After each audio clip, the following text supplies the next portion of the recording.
L'idée, c'est juste de mettre un outil à disposition des gens ici et de pouvoir leur dire si vous êtes bon et si vous jouez à l'espace Kev Adams au Comedy Club Vieux-Port et que vous avez envie de monter à Paris pour vous tester, le Fridge vous est grand ouvert et inversement. Il y a aussi des gens à Paris qui jouent et qui sont très parisiens, dont le public est uniquement parisien et qui rêvent parfois de descendre un peu à droite à gauche alors qu'ils sont encore au tout début de leur carrière ou de leurs essais. Et donc c'est cool parfois d'aller se confronter à un public autre, un public différent. Et pour le coup, je pense que Marseille est un des meilleurs du public de stand-up depuis longtemps. On le voit d'ailleurs avec tous les spectacles qu'il y a, ne serait-ce que ce soir, quoi. C'est dingue de voir à quel point cet endroit vit par le spectacle aussi, bien sûr.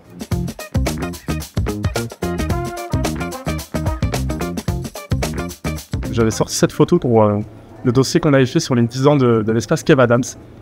On avait retrouvé cette image avec Michel. Et j'aimerais que tu la regardes.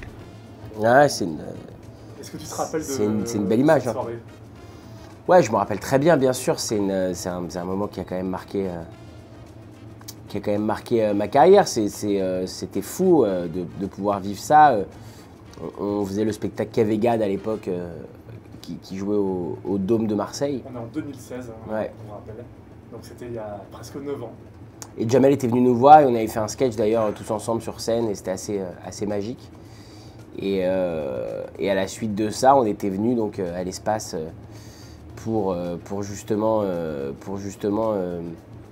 célébrer en fait cette soirée. Et donc moi j'étais vraiment avec mes deux idoles. Faut quand même préciser que moi c'est vraiment les mecs qui m'ont donné envie de faire de la scène. Gad, Jamel, Franck Dubos, c'est cette génération-là qui m'a bercé et qui m'a donné envie petit de rêver à ça. Et donc de pouvoir me retrouver avec les deux dans un espace qui s'appelle l'espace Kev Adams, c'était quand même n'importe quoi en fait, c'était délirant. Donc ouais, non, c'est beaucoup de fierté forcément, même de revoir cette image presque 10 ans plus tard, c'est beaucoup de fierté. Oula, je suis parti dans d'autres photos. Écoute, je vais te dire, toi, t'as pas froid aux yeux.